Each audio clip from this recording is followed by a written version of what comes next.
Hi there, Brent Harris here. Just a quick adjustment. There we go. Brent Harris, productivity coach. What I do is I show people how to attain sustainable, high-level productivity. So sustainable in the sense of keeping it going for extended periods of time, permanently perhaps. And I do that by teaching three things: self-respect, self-control, and by moving deep into the flow state, moving into the flow of things.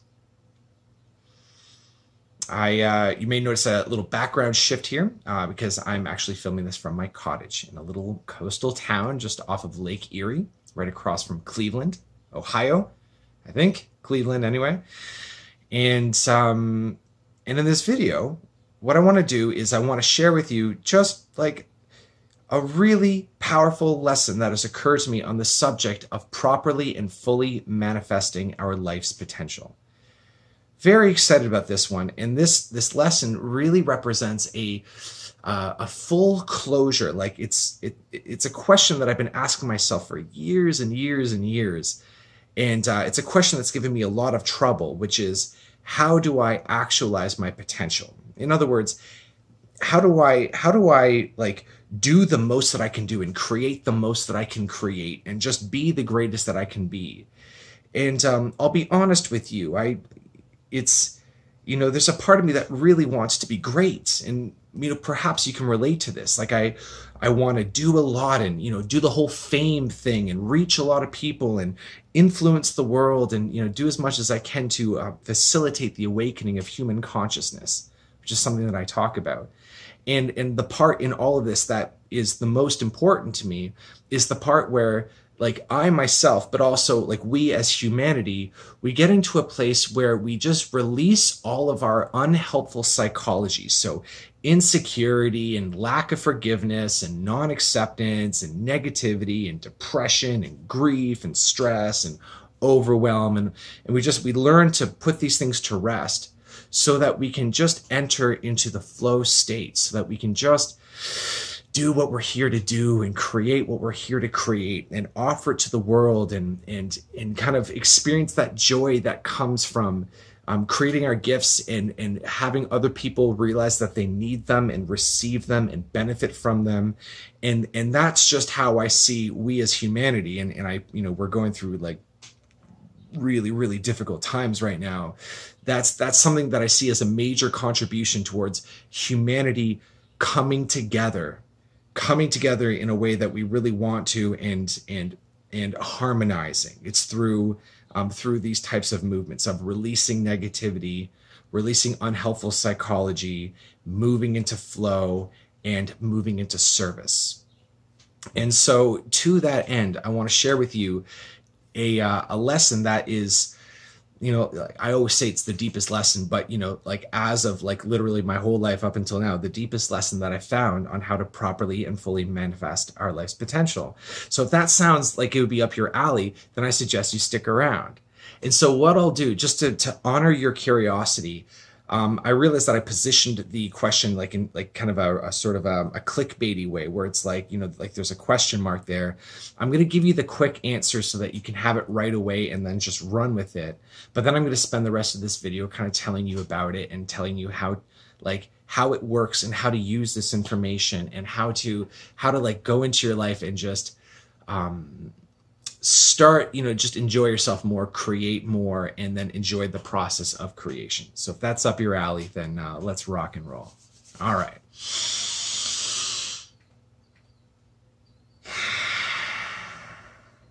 So, short answer I have it written down here.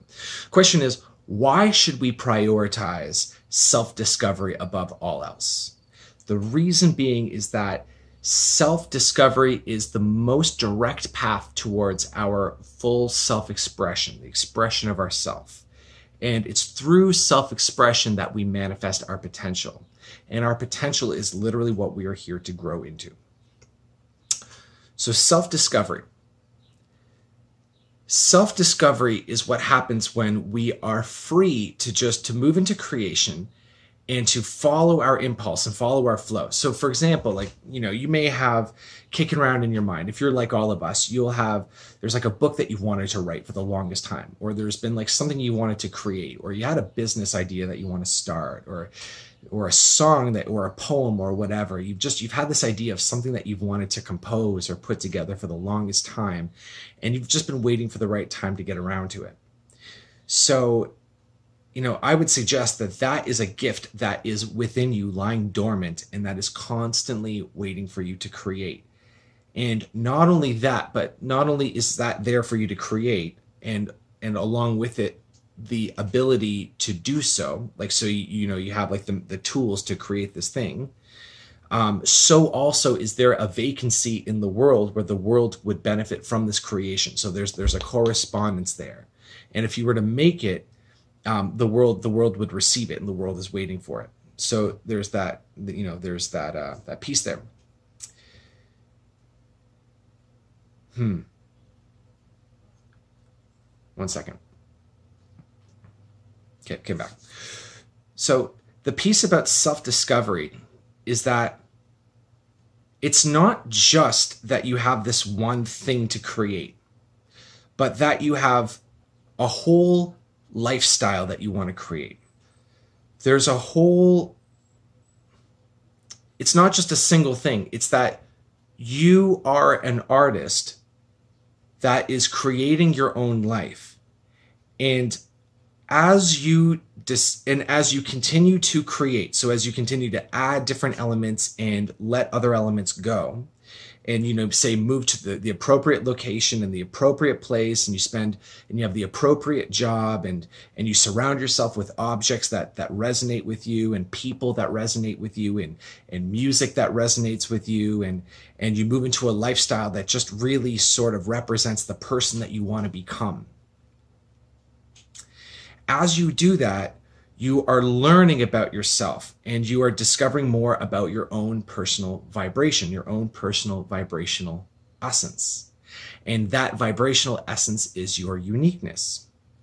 So take, for example, there's a musician, Jacob Collier, who I've been referencing a little bit lately because I've been following him and learning about him. And he's just like this really incredibly talented individual.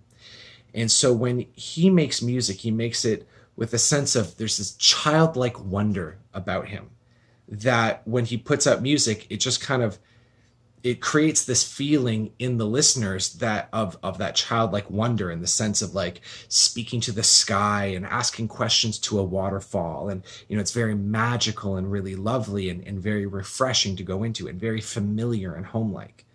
But there are other musicians out there, like another one that I super admire. His name is Chilli Gonzalez.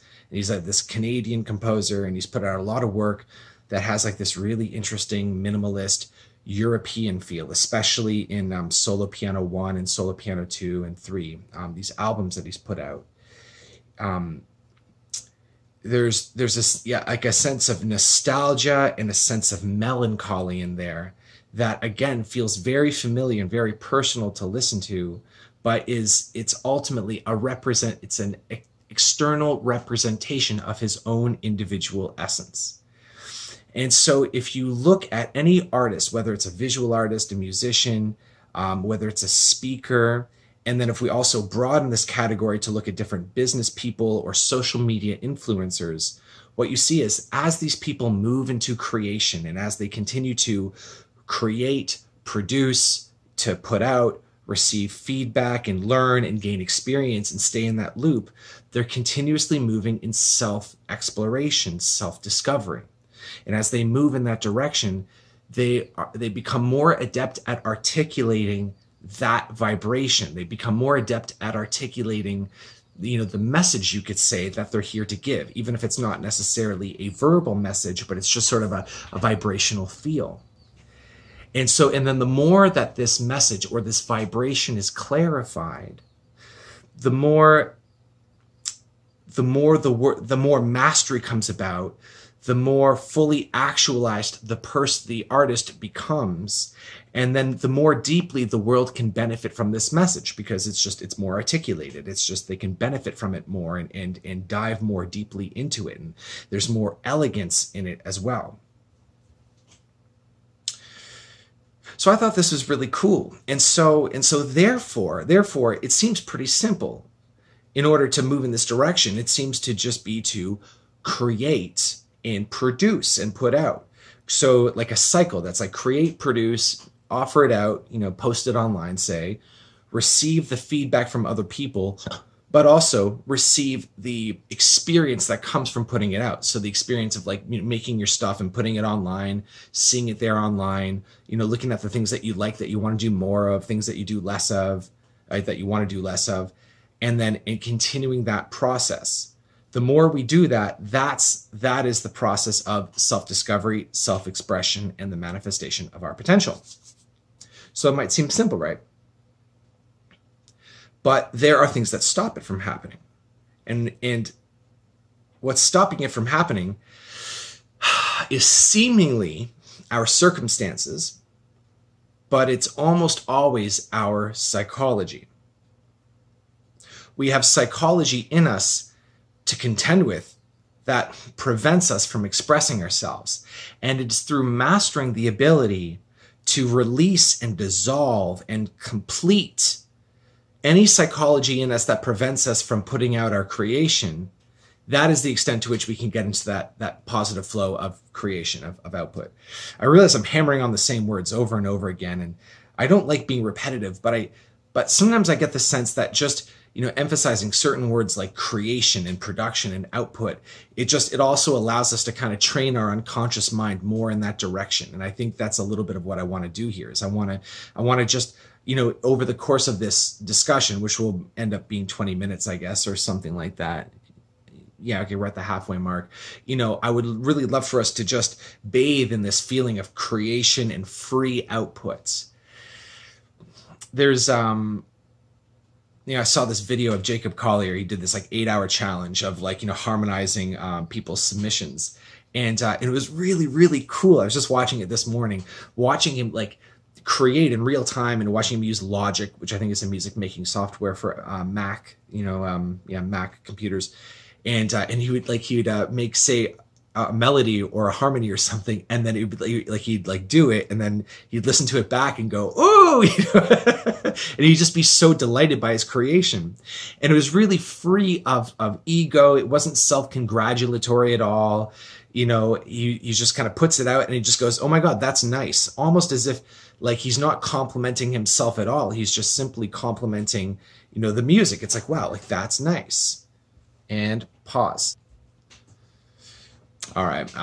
Yeah, thanks for putting up with the pauses. Kind of a shared space, so we have to kind of figure out different things that work. Anyways, okay. So harmonizing, and just kind of complimenting the work and just appreciating the beauty of it, not making it about himself at all. It was a really cool process to observe. So that's the ideal. That's what we're going for here. And so that will be the first part. So here's a little section here. What I'd like to talk about now is the main pieces of psychology that prevent us from just moving into easy breezy creation mode. So it would be my preference to be able to have a one-on-one session with you where we can get really into it and really resolve it. But nevertheless, I think we can make some big sweeping generalizations that will help you get most of the way there. So different forms of worry, which really they all tend to boil down to the same type of worry. But generally speaking, here's the first one: worry of wasting time or wasted time. So I'd like to debunk this one. So a lot of us carry around this idea, a lot of us carry this belief in wasting time. And I would like to invite you to relax your grip on that belief. So in other words, I would like for you to relax in your belief that it is possible to waste time. Because I'm going to suggest that it's not, or that it's different than from how it's conventionally understood. Because here's the thing that happens. Suppose you have a creation that you want to make. So you want to write a book. And you've been kind of procrastinating for a very long time. You've been waiting for years to getting around to this book. Maybe your whole life, and you're 50 years old, and you're about to start this book, but whenever you start this book, you feel this pain of all this time you wasted for getting around to it, and it's almost too much to bear. It's too much to get over. And then that prevents you from writing the book, ironically. So it's like either wasted, yeah, we'll start there. So it's like wasted time. A good way to look at this, I think a better way to approach this kind of problem is to think about, say, any chick, or imagine like a bunch of eggs, chicken eggs, and they're not hatched yet, and they're all under an incubator. And so, days pass and the first chick hatches out of the egg. And then the next one hatches. Adjustment there. The next chick hatches. And then the next one. And then finally, the last chick hatches. And that chick, turns around, sees all the other chicks out of their eggs. What would be a reasonable reaction? Would it be like, why did I fuck around for so long? Why did I waste time? Where did all that time go? Typical human things that we would say to ourselves, that we would punish ourselves with. Is that true? Is that an intelligent thing to say to one of these chicks that's hatching out of an egg? Well, no, I don't think so, because I think the deeper wisdom here is that it takes as long as it takes for a chick to hatch out of a shell. It takes 5 days, 8 days, 10 days, 11 days, whatever it is. That's how long it takes. And whatever amount of time it does take is appropriate for that chick. Some things need longer time to develop than others. And it would be improper to attempt to hatch before a person's ready, or to pluck a tomato from a vine before it's perfectly ripe. The idea here is timing, divine timing, you can call it, where it's just everything moves at its own pace and in its own way. And so that applies as an exact analog to growth and maturity, because sometimes we need to arrive at a certain level of maturity and growth before we're ready to take on a project. And that growth process will take as long as it needs to take. And while we are when we're in the stage of growing, which is to say that we're not fully ripened, not fully mature for the task, there are messages that we were not ready to hear that we eventually were ready to hear, and then we heard them. We had our blinders on, and we had our reasons for that. For a lot of us, it's weird. I found that when I was in my depression, this is not to say the same for everybody else's depression. This is just, for me, where when I was in it, I was deeply unhappy, deeply, deeply unhappy. But looking back on it, there was a purpose behind it. There were certain frames of mind and belief that I wanted to fully explore before I was done. It wouldn't be a good use of time to get into them later. But if you're interested, let me know, and I can tell you about them. It's not very useful, I think. But there were beliefs that I was just playing with, that I was exploring, that I wanted to fully explore before I could finally put them down, even with the awareness that they were making me unhappy. So see, there was wisdom in me, just as there's wisdom in everybody, for my own growth. And there were just stages that I wanted to go through. And I would have people in my life that would be like, Brent, just be happy, get over it, get past on the next thing. And I could see the wisdom in it, but I just wasn't ready for it. And so I would love for you to honor your own growth and your own maturation process. And if you're not ready for something yet, then let that be okay. And if you are ready for something, ready to move into a greater state of wellness, ready to take more control over your life, ready to create something, and you're in that place now and you weren't yesterday, let that be okay. And give yourself that respect, and really give yourself that honor, and allow for the possibility and the truth that you do have all the time you need to fully manifest your potential. The time is there. You don't come into this world needing, say, a certain amount of time to get your shit together in whatever way that means for you, and then not have time to actualize it. That it's like having a tree with its DNA kind of programmed to die after 5 years, but it needs 4 years to sprout out of the ground. I just made that up, but you see what I'm saying. So you come out of the factory, you come into this world with all the deep intelligence, not your mental intelligence, but deep intelligence to manifest your potential. And so you can start trusting that. So you haven't wasted time, and you're not wasting time. And so you can let go of this idea that you are wasting time, and that, for example, you're not being lazy if you just need more time to recover your resources. There's a denial piece in there. It's like, well, what if I'm in denial about it? What if I'm just being lazy and I just need a kick in the ass? And what if I just need to push myself further? And, what if I just need to really come down on myself and, get my head out of my ass, if you're kind of in that place. And you might be. So take a minute and be honest with yourself and ask yourself, it's like, am I in denial? Am I in denial with myself? Do I need to push myself? Do I need to kick my own ass? And take a minute to answer that question honestly. And I think in particular, ask yourself this, like, do I need to push myself more? Do I need to be more forceful with myself? I believe in 9 times out of 10, you will honestly get the answer no. That, like, if you're here and if you're like me and if you're watching this video, you are plenty hard on yourself. You are plenty forceful with yourself. You push yourself way too hard. And in fact, if you're like constantly in like exhaustion and confusion, it's because you don't give yourself a break, and you deserve a break just to recollect your resources. It's not the other way. So there we go. So it's like, you're not wasting time. You're not being too hard on, you're being too hard on yourself. You're not being hard enough. You see what I'm saying? Cool. Worry of wasting time. Worry of wasting potential. You are not wasting your potential. Very much for the same reason. Even if you feel like you're just like wasting your time on the wrong thing, that's really the same thing. Wasting your potential, wasting time. They're the same concern, and you're not. We've debunked that. Worry about doing the wrong thing. Okay, so this is a big one, right? So you may have started a lot of things that you've never completed. And you may have a sort of a vague idea. Shit, we're at 22 minutes. Okay. You may have a vague idea of the future that you want to create yourself, but you have all these different avenues and techniques that you could be trying. So it's like, do I want to do this or do this or do this or do this?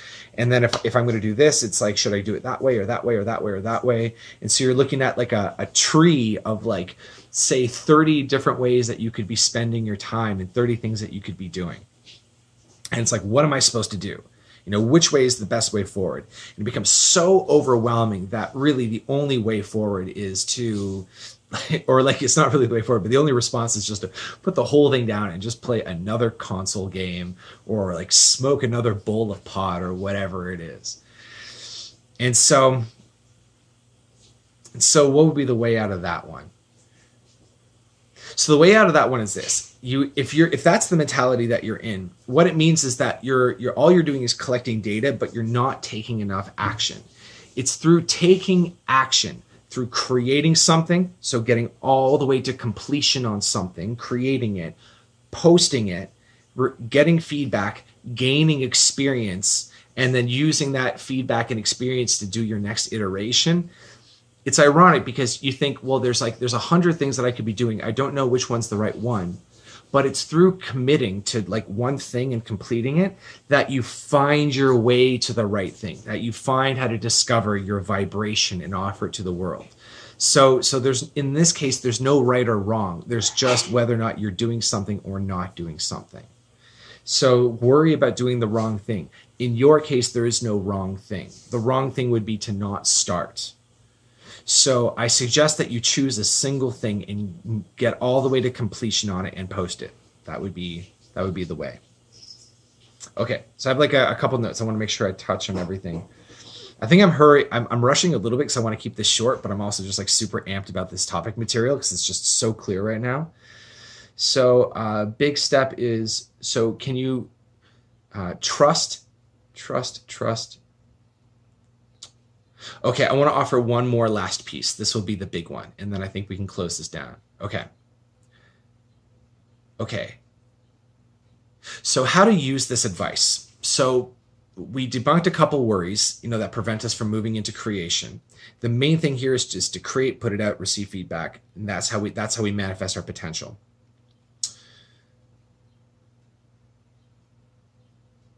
Here's something very important. Find stability. Find enough stability in your life so that it stops feeling like you're running out of time. Every person I talk to, I've coached hundreds of people at this point. I've broken past the 200 mark, so I can add like a plural to hundreds. I've coached hundreds of people. And in almost every single case, it's like time is running out. I'm running out of time, and there's not enough time left. And it's actually a mirror companion to this. I've wasted time, because it's like I wasted so much time fucking around. This is part 2. I literally ran out of room on my phone, so I had to redo I had to upload it and then create space on this. But yeah, we're gonna tie this all home. Create stability. So just as there's this belief like I've been wasting time and fucking around up until now, so is there a mirror belief of there's not enough time to actually manifest my potential. And so that creates this feeling of instability. It's like I'm behind. I need to be urgent. I need to push myself to get there. I'm running out of time, like that whole thing. I'm running out of resources. My life is closing in on me. If it really seems that your life is like that, my cats learned how to climb the ladder. If it really seems like that's how your life is, then take some time to figure out how to create stability, or how to recognize stability in yourself. So say, like, if your life it doesn't look exactly how you want it to look, and you don't have like the income that you want or whatever, or business is not where it should be, but you're still able to make it from day to day, from week to week, to month, you're able, like the ship is able to float and operate, then recognize the stability that's there, that the things are not, the ground isn't falling through on you, so to speak. Find that stability and find a way to release your attachment to the outcome, to release your need to get there, your need to be accomplished or whatever. Because it's in your ability to release that need, can you find stability in your life as it is. Finding stability right now. And that stability will give you the mental freedom and the emotional freedom that you need to move deeper into the creation process. And so that's how we do it. So find that stability, allow inspiration and intuition to guide you, move into creation. Don't concern yourself too much on what specifically you are creating. Maybe start with something easy and then go from there. Produce it, put it out, and then move deep into this. And then as you do it, enjoy the process of self-discovery and self-expression, because that is how you most fully manifest your potential. I know that's what I'm doing now in this video, and that's what I'm going to continue to do moving forward. So I hope this serves you. Please leave a comment if this was helpful for you. Would be so grateful if you'd subscribe and hit like, and I will, there's my cat again, and I'll catch you later. Announcements, no announcements to make presently. Take care.